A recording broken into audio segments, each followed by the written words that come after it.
Uneducated, unfiltered, unhinged. This is the Mangina Dialogues. We at it again with your host Nick Scopes and the Gregolicious. You know how we do, cause you know we keeping it gangster and silly. Unplugged like a full swung titty. Bout get jitty, cause you know we down to the nitty and the gritty. And we make shit sound so damn pretty. Yeah, cause this unhinged comedy. And right now you're in the mix, so get ready, cause we bout to get it poppin'. And we ain't stopping. Uneducated, unfiltered, unhinged. This the Mangina Dialogue. Hello and welcome to the Mangina Dialogues. I am your host, Nick Scopes. And I'm the Gregolicious. And our guest today is JC Currais. Woo! Yes, sir. Yeah, What's up, guys? nailed it. Nailed it. First try. That's the toughest thing I've had to do all day right there. That was... Dude, you did great. Everyone fucks it up. It is a fuck-upable name. Hey. I have friends, I've known people for years, and they'll say it still. They'll be like, Currais? I know it. It's courageous. It's awesome. Yeah, it was a punishment. My family having that last name, and then me deciding to not change it when I started performing and acting and stuff. It was like, well, I'm stuck with this one. But you know what? Fuck it. What Stands nationality is it? I'm Cuban. I'm half Cuban, half American. But the last name goes back to like Spain and Basque and all that. So it's got like a little Frenchness to it and a little Spain. But yeah, Cuba is where the family's been for a long time. And then my dad came over here. Where'd you grow up? I grew up in Miami, Florida. Oh. Hey. North Savannah. I didn't know that they had Cubans in Miami, Florida. Yeah, no Are you way. kidding? No, I'm joking. That is the Cuban capital of this country. I know. I'm just totally joking. Miami. Oh, okay, you're fucking with that. I was like, wait. I was thinking, oh, God, that's the only place we are. Miami's one of those places where like you could be there and you're walking around and you go to the beach, you're in the water and you're like, this is still America? Like, how is this? Yeah. Still... I mean, it's like, blows my last mind. time I was down there for the holidays, and I walked into a Walgreens, and no one in the store spoke English. Single for everyone. If you do not speak Spanish, and my Spanish is okay, so I got by, but like, I couldn't imagine just like a fucking regular old white guy stumbling in there like, what the fuck is happening? You ever hang out in South Beach? There's no one speaks English in South Beach. Like, just but all the tourists. For sure, hung out in South Beach. Yeah, I think that the tourism stuff brings in more people who speak English. So, like, they have to have people because there are a bunch of, like, guys in Hawaiian shirts wearing, like, sun hats who are like, I don't understand why no one here is speaking my language. Speak American, goddamn. They should go back to Boca Raton. Yeah. So I've never, in all my times I've went to Miami, I've never had an Uber driver that spoke English there ever. Oh, dude, not once. Yeah. Do you like when they Florida? ask you for directions, like this way, that way? I'm like, I don't know, man. I'm not from here. Did you like growing up in Florida? Yeah. I was there until I was 18.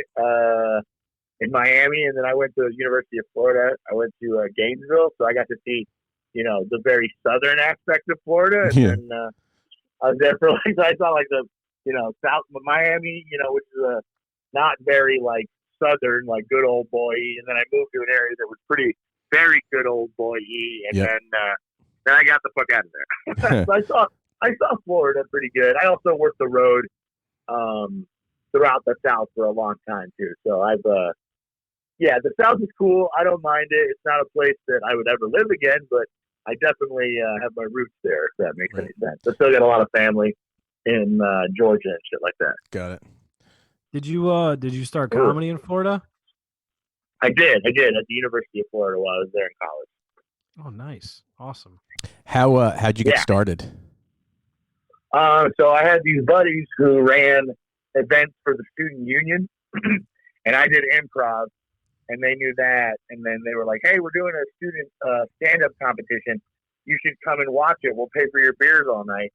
And then I showed up to just be an audience member, and they'd signed me up without telling me. And I went last, and I went up and did the competition, and I got third place in it, just fucking around and being hammered. Right. And there was a guy from the comedy club there, two guys, Jamie Morgan and Chris Cope, were both hanging out being judges.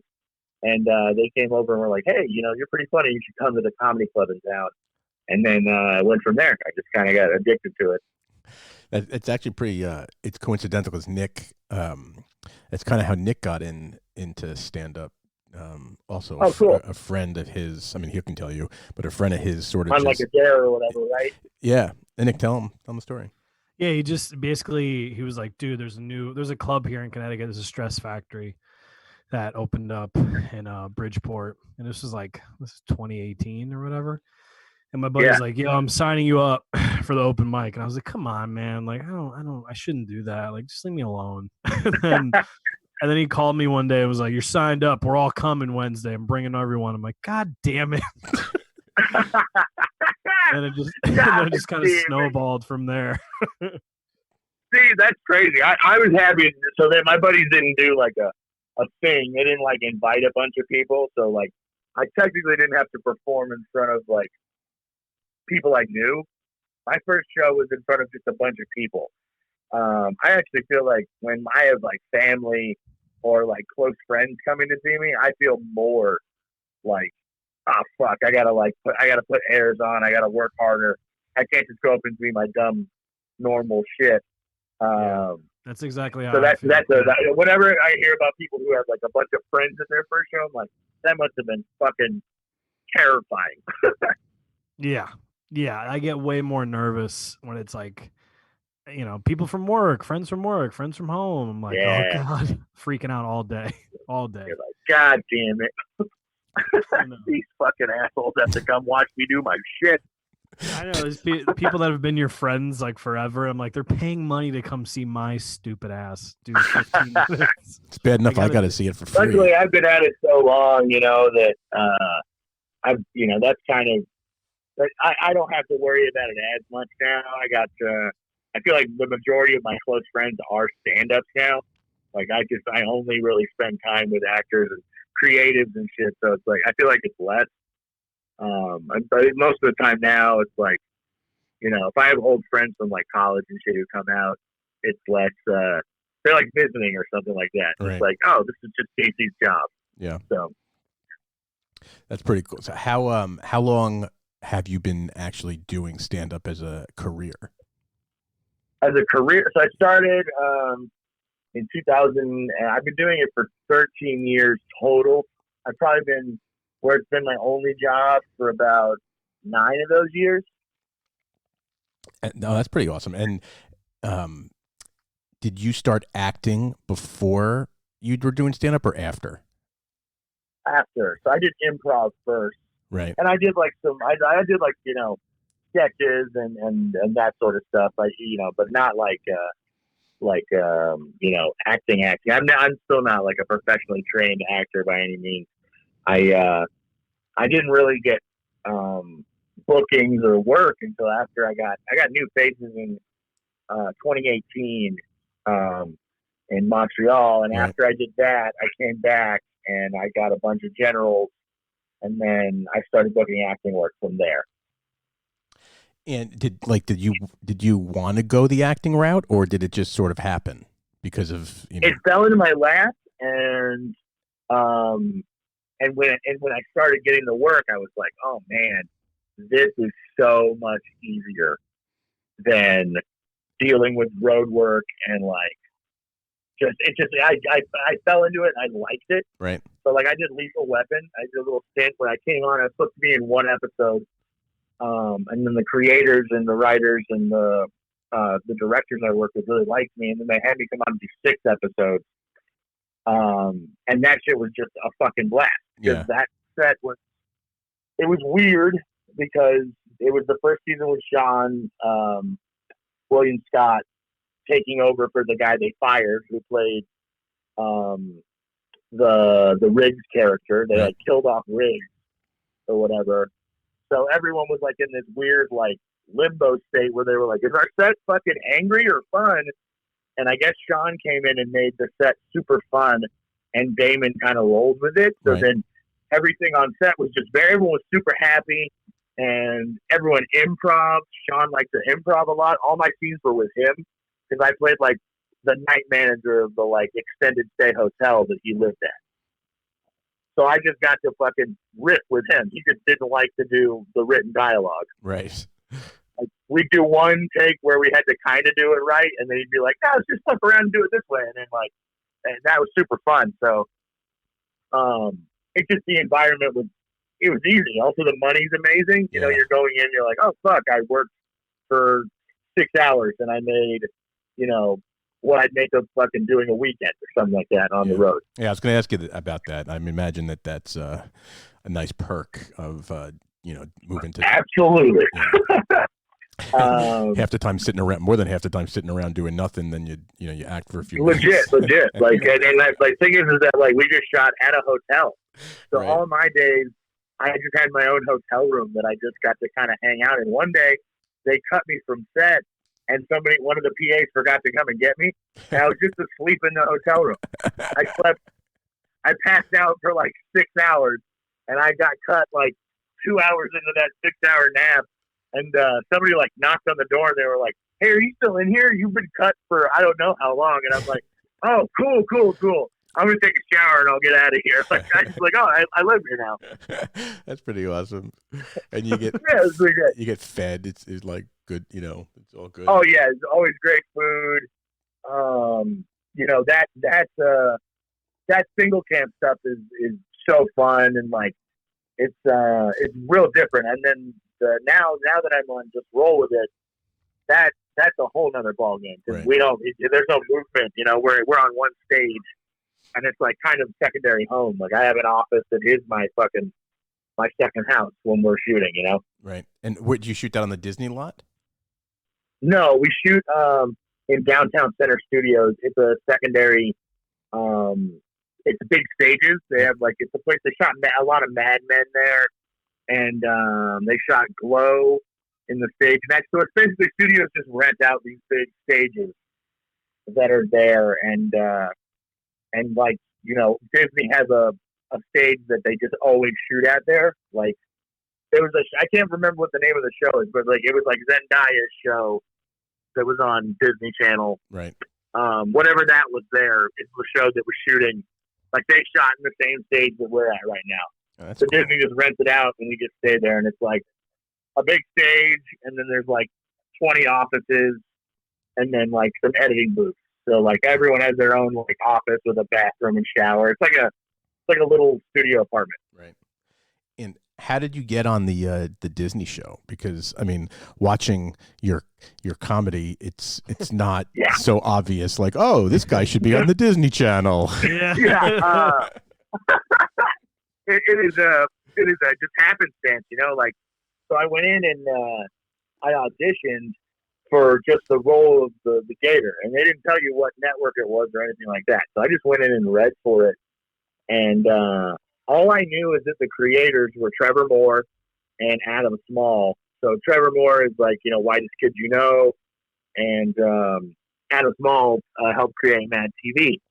So I knew both of them had like strong comedy background stuff, and I assumed it was like a Comedy Central show, right, or something on like TBS. I didn't think Disney Channel when I went in and auditioned. Yeah, and I didn't find out it was a Disney Channel show until I was doing the chemistry test.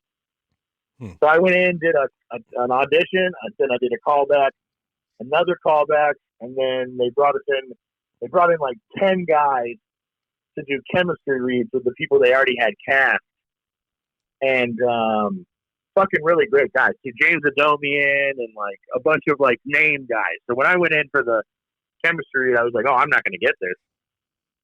But that's when I found out it was Disney.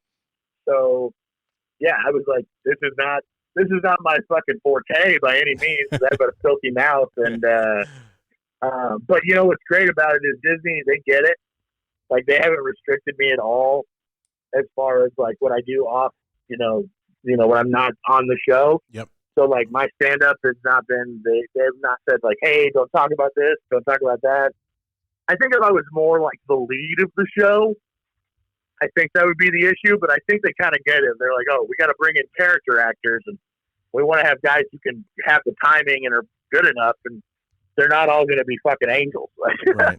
Yeah. I mean, listen, it's all, I mean, getting on a Disney show is, that's phenomenal, right? Like, even though it's not a main role, it's a secondary role. It's still, you've been on 20 some odd episodes of that show, and, it's Disney. It's, so season 1, I was in like, I don't know, 13 or something like that, which was fucking great. And then they, the audience response and just general, the people like the character, I guess.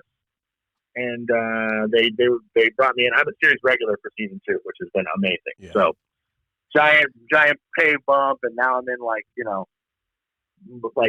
18 of the 21 episodes or something like that. It's been really cool. Yeah, that's awesome. Does this make you want to pursue or do a little bit more acting than stand up, or is stand up kind of like your first love and you don't ever want to stop that? I love stand up. I don't think I'll ever be able to stop doing stand up. I mean, for now, it really does. But being a regular on a show absolutely limits your ability to do shows, because sometimes I'm just on set and I'm just so tired when I get done, and you're just like, fuck, I don't, because when you do the multicam stuff, it's not like, oh, I'm shooting this day, like I go in on Monday. It's like a 9-to-5 job. I go in on Monday from 9 until whenever, and then I'm there and Fridays when we tape. So it's like we're auditioning, we're rehearsing Monday, Tuesday, and Wednesday. Thursday we tape the show with no audience. Friday we tape the whole show live, like it's a play in front of a studio audience. Right. Gotcha. So when you're doing the show, right, the whole premise of the show is that it's scripted, and then there's audience interaction where they're picking, whatever it is. Correct. 3, they pick one of 3 scenarios. Yeah. What like, obviously you guys rehearse those scenarios, so they're not totally like out of the blue, I imagine, right? So the 3. No. So generally what they do is they rehearse those scenes with the second team. So we don't know. Oh, wow. What's going to happen. Oh, that's so it really is. So we go in blind. Oh, that's awesome. Yeah, it's full improv at that point. Mm-hmm. So I watched a clip on the Disney Channel earlier, and it was one of the scenes where you're going through a car wash, right? Yes. So so that is completely, you don't know that that's going to happen. You don't know you're about to get slimed 4 different ways. Like, so that's, so the thing we do know is we were shooting in that van the day before. We shot a whole scene in that van that got cut, that became the scene that was the stunt. And what they try to do is they try to trick us. They try to like not let us know what scenes there's going to be stunts in. But when you have the whole family in a minivan and the roof is cut off, we're all like, okay, something's going on here. They're like, no, it's for the lighting. And we're like, you're liars. We know you're trying to trick us. But that's sort of the fun of it. We kind of go into it with like a really cool like team attitude. The cast is really tight. We're like a family. Like we do a family game night, like every couple of weeks, like just all the people, the kids, their parents, and me and Toby, and it's really great, man. It's a super fun like environment. We all just care about each other in a really like, it is like having a second family. Like I honestly, I talk to Susie, who plays the mom on the show. I talk to her at least once a week, where we just kind of bullshit and vent about whatever. Because right now we'd all be working, but like it is really great. Yeah, and I mean, it seems, watching what I watch, it seems like, it's an incredibly fun show and atmosphere to be on. And then, some of the stuff I saw had John Ratzenberger in it, which has got to be awesome. Amazing. So great. I only got to do a few episodes with John because, when they brought the grandpa character in, the Gator and him kind of, they fulfill the same foil, Right. you know? Yeah. Like goofy weirdo who kind of like makes things go crazy. So by having those two interact, it's a little weird. So we only had a couple of scenes together, but John was awesome to work with, and you know, just super, super fun. And you know, it was really cool to see somebody who did, you know, he's a TV legend and he's on the show with us and just working. Like the guy's timing is flawless. It's insane. Yeah, it's gotta be awesome. Dude, so what have you been doing? But we've had a lot of really big guest stars. Like a bunch of the Mad TV people are going to be on this season because, you know, Adam was part of that first group. So we had like Deborah Wilson, and I heard a rumor that Phil Lamar's going to do an episode. And yeah, it's really cool, man. We've been getting some great guest stars. Yeah, that's awesome. What have you been doing to stay busy during these Corona times? Oh man, I honestly just trying to write, you know. Luckily I'm quarantined with roommates. So that's a real bonus. I feel like people who are alone in this time, I don't even know how they're getting by. I can open the door and I got, you know, 3 buddies who are right there. So it's like, hey, I'm going crazy. Can we do something? Like, you know. So that's been really helpful. The Zoom stuff's been good, doing those family game nights. Been fun. I got a couple of buddies from back home who they started a Dungeons and Dragons campaign. So we're doing that over Zoom, and that's super fun and nerdy, and watching a bunch of movies I haven't watched. And I write too, so I've got a couple of like, you know, pilots and film scripts that I just basically broke out and did rewrites on just because I was pacing around my room. Yeah. But yeah, you know, it's just, I feel like everyone now is looking for stuff. And what I tried to start doing is I was getting down on myself to like start something and put it down and then not finish it. And I think we're all just going like, oh, I should be completing so much while this is happening because you're like trapped at the house. But, you know, creativity is not something you can just go like, well, now I'm going to be creative. Yeah, right. All right, I'm going to allot 45 minutes today for me to be creative. And if I'm not creative during that time, I'm going to wrap myself in a blanket and murder myself. That's what I think of The Office every time people say creative time. Like when he's talking about his schedule, he's like, yeah, like 9 to noon is creative time, and then there's play time. And snack time. And snack time. It's basically the schedule we're all on currentally. It's heavy on the snack man. time. We've been man, my God. My roommate cooks, so it's bad. He's just like, you know, he's Southern too.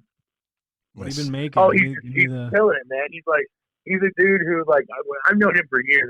So it's Chris Cope, who I live with, who's a comic as well. He's been on Conan, and me and him, he's the one who got me started in stand-up. So I've literally known him for 13 years. And, you know, so we're like family at this point. And, he never was a cook. I lived with him in Gainesville a long time ago. He never cooked anything. And then it's like he just suddenly became a fucking chef. It's insane. He's like Emeril Lagasse, but fat and Southern. It's nuts.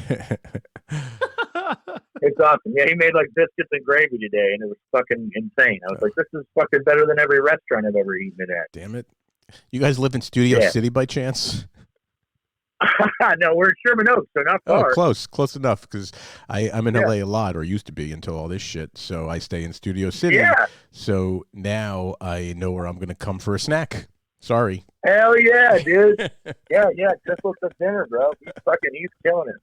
And he's getting into it. That's what I love. He's like buying all these like weird pans I've never seen before. And he's like, this is a specific pan for sauteing sauce. I'm like, what? Okay, man, I believe you. It looks like it just has a spout on it, but all right. Yeah, just let him do his thing, man. Yeah, dude. Honestly, like it's great. I'm terrible in the kitchen. I can make spaghetti. You know, that's pretty much it. I can make tacos. I'm pretty good at tacos. Yeah, tacos are essential. It's an essential. You don't make those. What are those fucking Cuban sandwiches? They're incredible. Oh yeah, I can do a Cuban sandwich or a medianoche or any of that stuff, but. You know, that's just pressing bread, you know? Hey, it's simple. It tastes great. It's effective. I'll tell you, man, being in LA, I miss fucking Cuban food. There's like 2 Cuban restaurants, and one of them, literally, the one that I like, to try to find right here in Van Nuys, La Taverna Cubana, is fucking done, dude. They shut down, and I'm just like, I don't know what to do. I'm gonna, like, when we come back there, I'm gonna have Cuban food like flown out from Miami. That sucks. It's crazy. What? So, the thing about being on a Disney show, and I hate to keep going back to this, is sure you do your stand up, which is fucking hysterically funny and very adult, and then you're on this. For sure. It's basically, it's Disney Channel, so it's a kid show. Not kid show like Hannah Montana, but it's still a show geared to kids, right? Sort of in the old 100% geared towards kids. For sure. It reminds me a little bit of those old, the original shows on like Nickelodeon. Like You Can't Do That on Television, and some of those shows. I think that's the vibe they are leaning towards. Right. I think that's when they were making it. Adam and Trevor kind of want to have that vibe to it for sure. Well, it totally does. But so I don't know where you hang out socially. I imagine it's not in Disneyland that often. But like when you're walking around, I love Disneyland, so I definitely go to Disneyland a bunch. Do you? I love it. Do kids? It's free too, so that's a real bonus. Do kids like recognize you and then their parents may not 100%. know who you are, so that when their parents go home, their first thing they're doing is Googling this guy that met my son or daughter, and then they're going to see your stand up, and it's got to be like such an awesome. Well, the good thing is that usually the kids they're not going to go. I saw JC Currais today, so the name that parents Google is they Google just roll it and the Gator. Right. So they have to go and search for the stand up a little bit. I think kids recognize me a bunch. It's kind of a mixed bag. I get recognized at the airport for both, for stand up and for the show. But what's weird is that, like, especially when I was traveling, so on last hiatus is when the show was starting to really catch steam, the Disney one. And I'd be on airplanes, and I'm like flying back from a gig, and I'm just hungover. I'm destroyed. Like I'm wrecked a weekend of like murdering myself with booze, and I'm just sitting in the seat. Like my airplane stressed me out anyway. So I'm just like sitting. I get to my seat as quick as I can. I like stuff myself in it, and then I'm just like headphones, sunglasses, hoodie over my head, and I'm like, I'm gonna hide in this little cocoon until we're wherever I need to be. But now I'm like, on multiple occasions, I've been like zoned out, and I'm getting like a little tug on my shoulder. Like people are boarding the plane, and I'm sitting up front, and I'm just zoned out. I'm like kind of half eyes closed, just like letting the AC blow on my face. And I get a little pull on my shoulder, and I'm like, what the fuck? I'm like, I don't obviously, thank God I didn't curse, but like, I'm like, who's touching me? And I look over, it's just like a little kid, and his eyes are just popping out of his fucking head. He's just staring at me, and he's just like, are you the Gator? Like, he just like whispered it, like it was a secret he didn't want to break out. And I just went, don't tell anyone. And I high-fived him. But the best part is that his parents see this interaction, and they don't know, they don't recognize me from the show. So they have a face on like, why is my kid talking to this man and then high-fiving him? So I feel like that happens a bunch where like parents are like, I've had definitely a couple of instances where kids have recognized me, and then the parents think that the kids are just enamored with me because I have a very big presence. Like my hair is crazy long. I've got the beard. I'm a big dude. Yeah. I wear colorful clothing. So these parents are like, leave him alone. He's just a man. Leave this man alone. So I have to like be like, oh no, I'm on a television show that your kids like. So hi. The fact that Hello, like these adult. parents don't know what their kids are watching, they're like, who's this? You know what I mean? Like, how do they not know? Well, here's the thing. I think, they might know they watch Just Roll With It. Whether or not they're paying attention, that's another thing. Like, they're like, okay, we're putting on the Disney Channel, and we're going to walk out of the room. Like, I think that's what a lot of parents do. They're like, Disney Channel is going to babysit Tommy and Linda for fucking an hour. I like how I gave like a child the name Linda. lot of 9-year-old Lindas out there. Linda. Yeah, totally. I don't know. I just think it's hysterical. Like it just makes me giggle when, it's kind of like an inside joke, Yeah. Like well, that's what's great about it. Because now what's cool is I'm getting recognized for different things, and I don't know until they say something, Yeah. Like I'll get, like I had there's a teenager, and I forgot where I was at. I think I was in Buffalo. No, not Buffalo. I was in Albany, New York. And this family came to one of the shows at the Funny Bone, and they had like a kid, and they had to ask for him to get in because he was like 14 or something like that. Right. And they had to ask the manager. The manager came over and was like, "Hey, there's a 14-year-old. His parents say that he's a big fan of yours, and he wants to be able to come into the show. Will you allow that?" Which I thought was really cool of the Funny Bone for doing that. Yeah. And I came out and talked to them, and I assumed, I came out to be like, "Hey, it's not going to be just roll with it."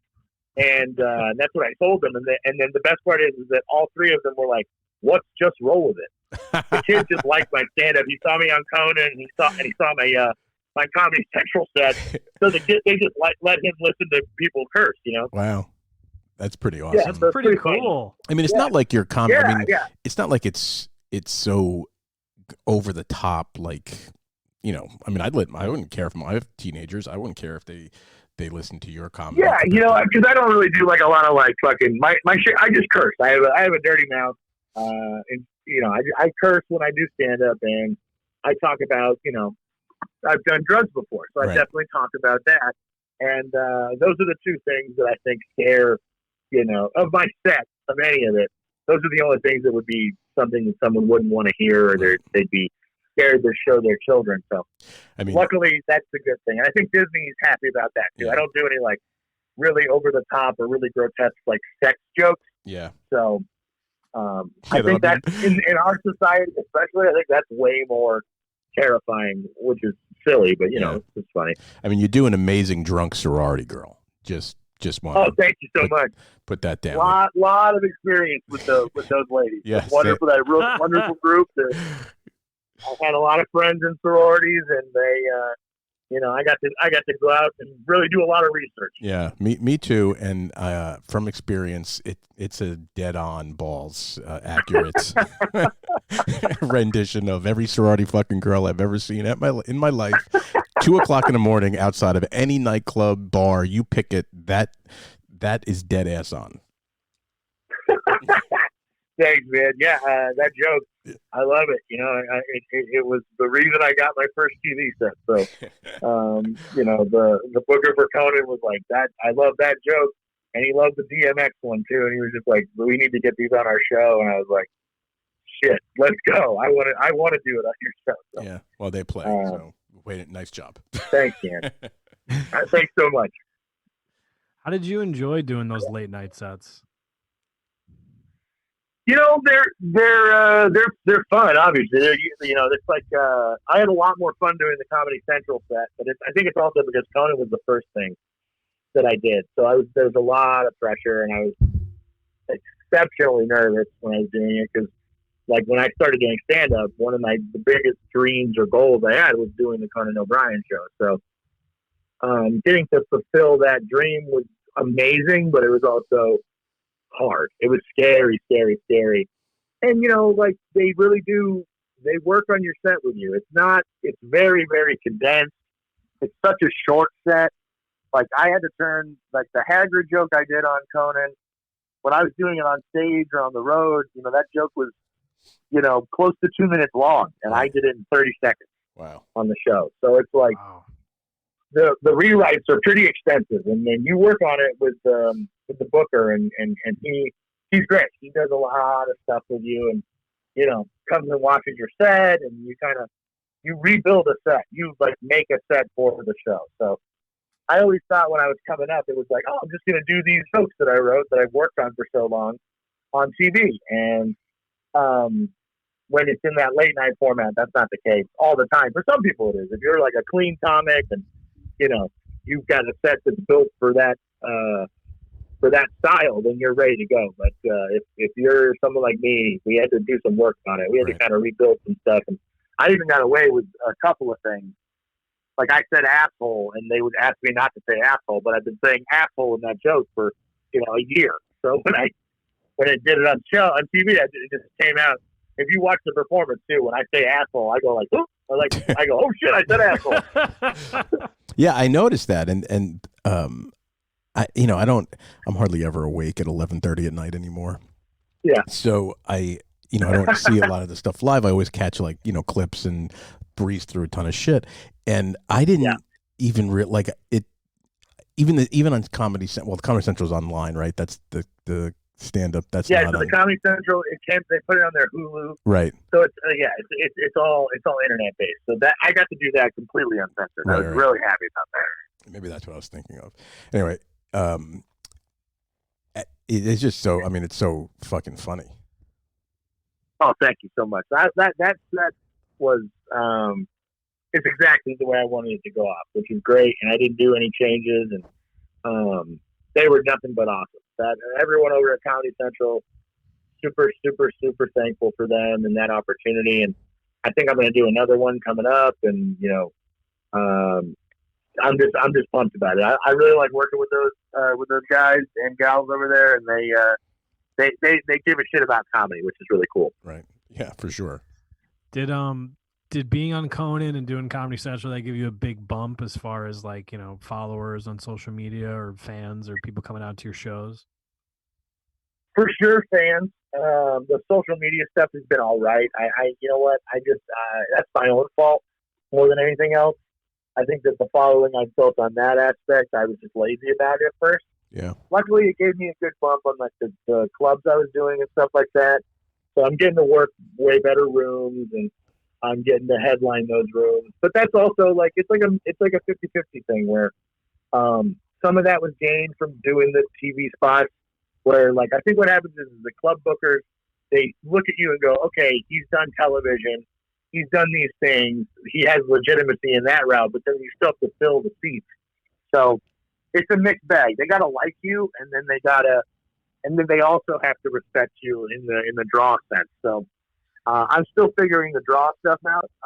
People come out to my shows, but I'd say it's like a half and half. Like a good number of people come out because they like me, and then it's also introducing some people to me, which is great, and I really appreciate that. I did a tour with Daniel J. Comro, who was on AGT, and I toured with him for a little bit, and I did a few runs through the Funny Bones, and he gave me the opportunity to open for him, and kind of I worked my way into a lot of clubs that way, and gained a lot of fans through performing for them, which is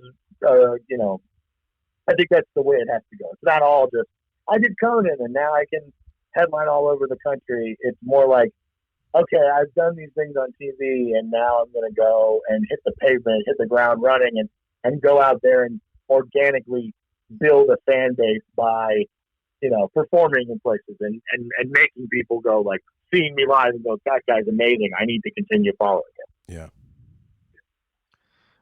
I know it's hard to probably predict any of this stuff because what's going on with the virus and all that stuff. But what goals do you have for this year? Is there anything you want to put out an album or put together an hour, or what are you looking to do? I know it's tough to say because we don't know what the hell is going to happen, but I definitely want to put an album out. That's been something that I beat myself up over it a bunch. I'm very bad at releasing things. So I taped an album 4 years ago or 5 years ago, and I didn't let them release it because I was so unhappy with the editing and how it broke down. And I think a lot of it has to do with me more than what it was. And I've had talks with my manager and a couple other people who I trust who are just I have to get over that shit. I have to just put out stuff when I make it. Yeah. And I can't be a perfectionist about it because I think a lot of fans want to see you grow. So it can't be perfect every time. And I think that was my goal that I set for myself last year. So I'm just trying to stick with that. And, I've got I have. We'll see what happens with clubs opening up and stuff like that. I still have dates that I have booked for like October and stuff, and I'm hoping that by the time October rolls around, clubs will be, ready to go. And I think that during that run I have set through October and December and into January and stuff, I think that that's when I'm going to start trying to make the push to record an hour at one of the clubs that I have something set up for. Yeah. I haven't decided where yet, but yeah, I think that's the plan for the year. Yeah, I think it's actually very common. For the end of the year, I think it's really common with artists or, of all different areas, not just comedians, but I have a very good friend that's a painter, and he's very well known and respected in the world of painting. And he is never happy with anything he has ever done. I've known him for 15 years, and he'll finish a painting that he has spent 200 hours on. And he really gets to a place where he's like, I'm going to fucking burn this. And I'm like, what? You just spent 6 months painting this. You're going to burn it? He's like, yeah, I'm going to burn it. And he's done it, literally done it. And you look at the painting and you're like, what are you looking at that you see that's bad? Right.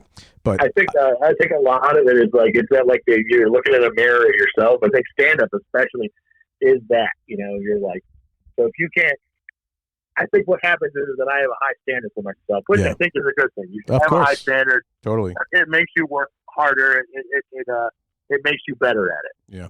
But if you have such a high standard that when everyone around you is telling you it's great, or it's like, this is perfect, or this is great, you have to also listen to those people. Oh, totally. You can't always assume that, like, you're the only judge. And I think that's what I would do a lot. And I think it's also just a bad attitude to bring around the clubs. I know I had to really get myself out of that, because I'd be the dude who'd go up on stage at a club or like any show, and I'd have a great set. And it would be, the audience really loved it, the comics loved it, and they were being nice when they came up and said, man, great fucking set. And I would always be like, man, it was shit. I fucking hated it. And it's like, that's like, I don't know. It's a bad look, because like, it's a very negating thing. Like, someone's trying to come up to you and say something nice, and the first thing you're shitting on yourself, but you're also saying like, fuck your opinion. Like, you know what I mean? Like, I know better than you, asshole. Like, I know it was trash. So it's getting past that, and I think that's something that it's hard for everybody, but I think that's something that I think more and more people who are trying to do something creative should embrace. No, let people judge it, even if they fucking hate it. And you put it out, you did the work. Put it out. There's no reason. Like, okay, it was that, and move on to the next one. Yeah, it's so true, because I mean, years ago I was, I write, and I was a writer, and I wrote a bunch of screenplays, and I was sort of pitching them around, and sent one that I was trying to get produced to a comedian I was interested to see if they would like come on board. And when I sent them the note about the script, I was like negative. The first sentence, I don't remember what I said, but it was something negative, sort of like self-deprecating, just, in a negative way. And, it might have been like, you're probably going to hate this, but give it a read. And the best advice I ever got was from this person saying, you can't expect to get positive feedback if you're going to start out negative. 100%. Right. That's amazing.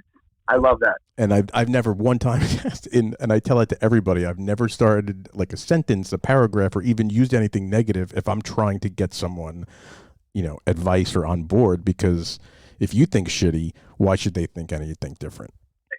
Yeah, you're like setting yourself up to fail. And what you're trying to do is set expectations low. You can do that by saying nothing.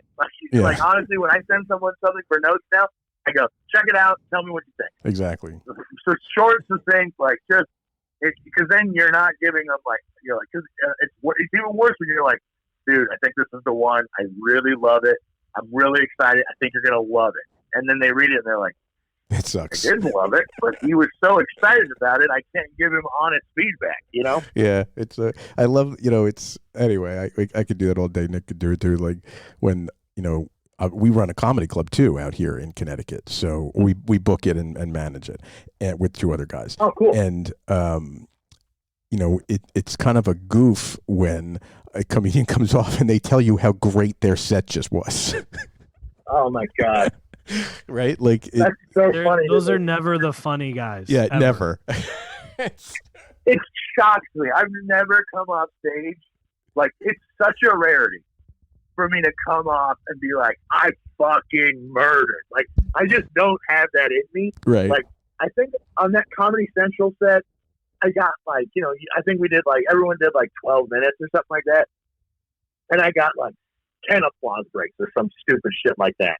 And people were like, you just crushed. And I'm like, I feel like I crushed. Like, I was like on fire. I was like, I felt great. And like that feeling is what you're always chasing.